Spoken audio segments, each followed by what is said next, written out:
Hello. I just got back, literally just got back, came, sat down, was at Pitch Latino Portland 2024. It was at OMSI, Empirical Theater.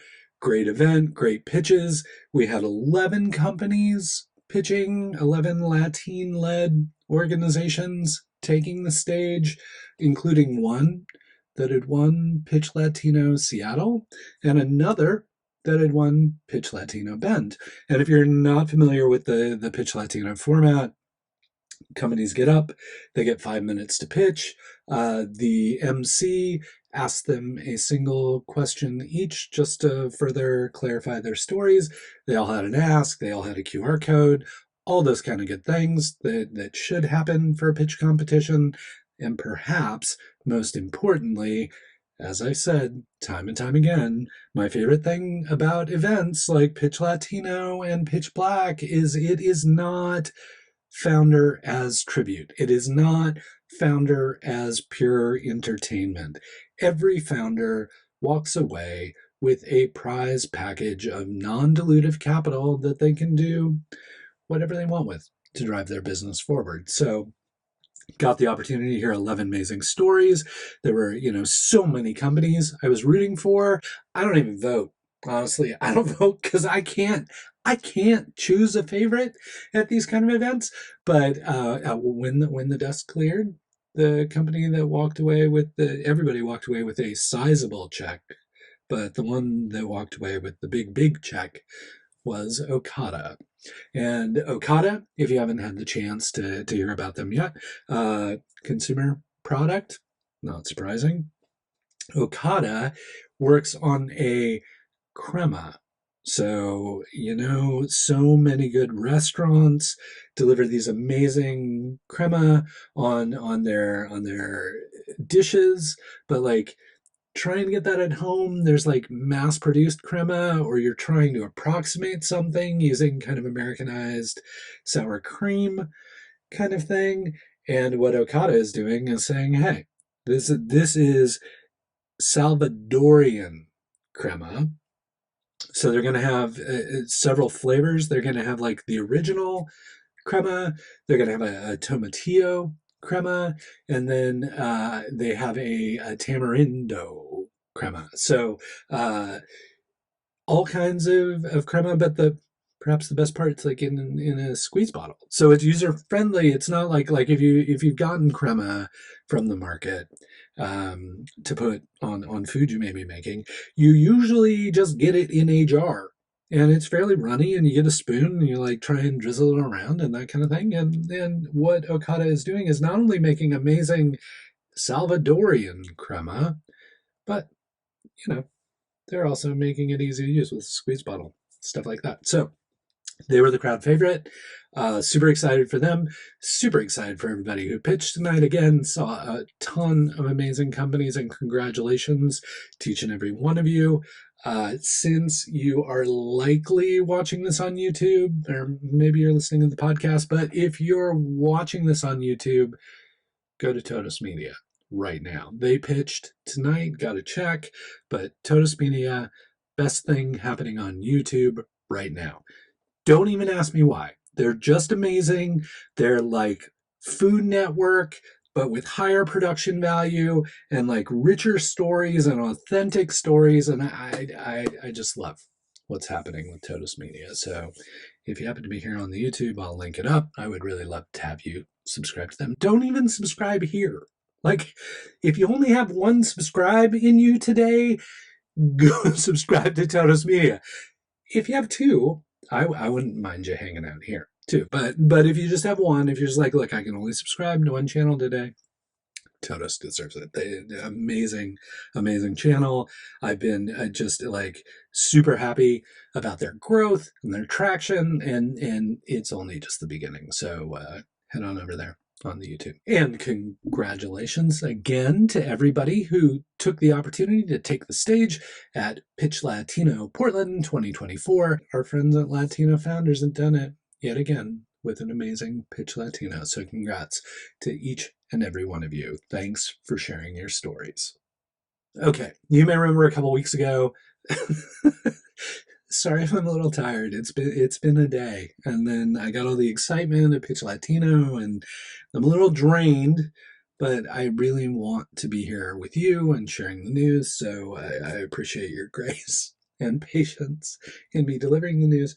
You may remember couple weeks back, and I'll link it up, that I was sharing a story about people who claimed that there was a business in Portland, a startup in Portland that raised $70 million, and turns out that was false. It was based on dated information. Wasn't a Portland company anymore. They had been here at one point, but they're no longer in Portland. Well, this week a company with a Portland connection happened to raise $50 million. A company called Crescendo. And is everybody here for Crescendo? No. No, not everybody is here. But the CEO is here. The CEO and co-founder is here in Portland. So here's the thing. Like, in these post-pandemic days, I honestly don't even know how you define a Portland startup anymore. I mean, in the before times, a Portland startup would have been headquartered here, the company would have been here, like people would have been here, maybe a few remote folks here and there. But in these days of modern remote work, post pandemic, sometimes it's only a few people that are here. So I always make this like, is this really a Portland startup? Does it deserve coverage in kind of the Portland startup world? And because the CEO and co-founder is here, and because that CEO is considering building a Portland office and growing the team here, and finally, because Portland Business Journal, our friend Malia Spencer over at Portland Business Journal, decided to cover this, I am saying Crescendo is a Portland startup, and I am standing by that. So Crescendo, a Portland startup, raised $50 million in, I believe, a Series C for them this week. And I think it was announced late last week, but super interesting and important news, especially because another story that Malia wrote was like, venture capital is just way, way, way, way, way, way, way, way down right now. So it's always nice to see, like, I know venture capital is a thing. It's not always a good thing. But if you're building a venture scale company and you're able to convince investors to put significant capital like this into your company, and you are comfortable taking the pros and cons that come with venture capital, then I am happy for you. And so happy to announce Crescendo raising $50 million. I'm calling them a Portland startup. Malia's calling them a Portland startup. I sincerely hope that you call them a Portland startup, and we will keep track of their journey as they continue to grow their office and their company here in Portland.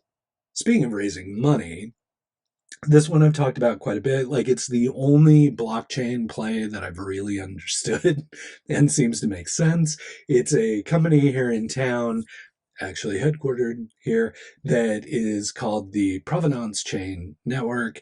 The Provenance Chain Network basically helps people understand, track, and kind of follow where bits and pieces of parts come from as they go into different products. That could be recipes, it could be materials, it could be other parts from other places.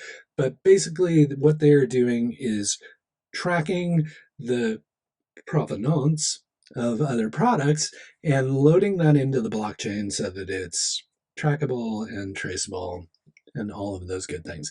So anyway, they've been at this for a while. They were part of I've totally forgotten the name of it, but the Oregon blockchain accelerator program that was here for one class. But I'll have to dig up the name of it because I'm literally so old and have seen so many accelerators that I can't remember the name of that one. I just know it was an Oregon-based blockchain accelerator back in the day. The Provenance Chain Network was part of that, and really one of the few applications of blockchain technology where I was like, that makes sense, even to me. And I don't know that much about the blockchain, but this application seems to have relevance in terms of using the blockchain as an underlying technology to support it. And the good news for the Provenance Chain Network is that they announced that they have raised $10.5 million in equity-based financing.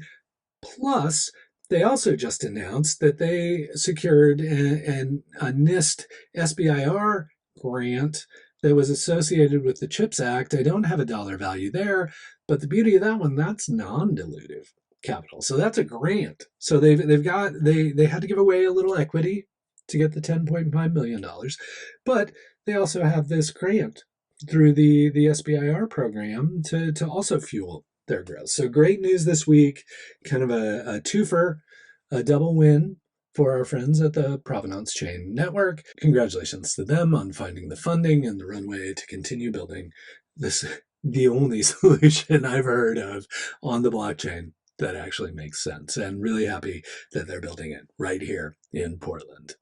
So we out of the kind of funding realm into the like product launch realm, because like, and then we'll go back to some funding stuff. Don't you worry. There's plenty of funding this week. But there's a company in town called Fordje.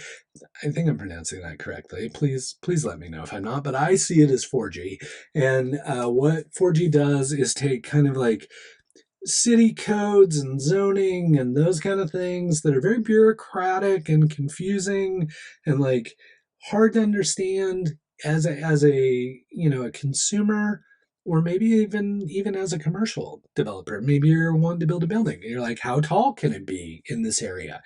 Is it zoned for business, commercial, manufacturing, heavy manufacturing, like what have you? What if I want to put solar panels on my building? Can I do that? So what Fordje does is enable you to search very quickly and have it intelligently search through kind of code and zoning and kind of deliver back to you like, yeah, you can do that. Or here's something you might think about, or that kind of thing. So they released a product called Code Clarifier this week. Why is that important? Well, it's important that startups launch products and get them in market. And so I'm really happy that they were able to get it out this week. Made a big splash with their new product. People are talking about it. I think they're on to something here for sure, because anything that takes a kind of boring bureaucratic industry and simplifies it and makes it more accessible with technology, I'm a huge fan. Yeah, so excited to see what Fordje does with this. But I think the other important part of Fordje getting that product out this week is, where are they going to be next week? That's right. They're going to be at Bend Venture Conference, because next week is Bend Venture Conference. And if you're not familiar with BVC, Bend Venture Conference is the largest early stage, angel stage investment competition in the galaxy. All right, maybe not the galaxy. I don't know. Like on the West Coast, like west of the Rockies, west of the Mississippi, it's big. It's big and important.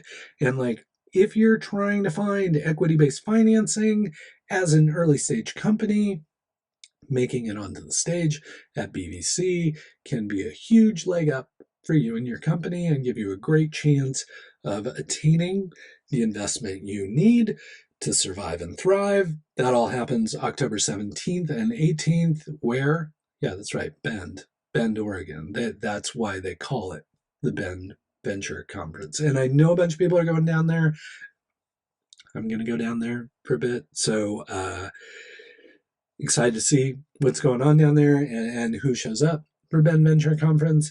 But all that being said, a pitch competition is not terribly exciting without companies to stand on the stage and pitch what they're building. And so I thought I would read off to you the companies that will be participating at Bend Venture Conference 2024 in Bend on October 17th and 18th.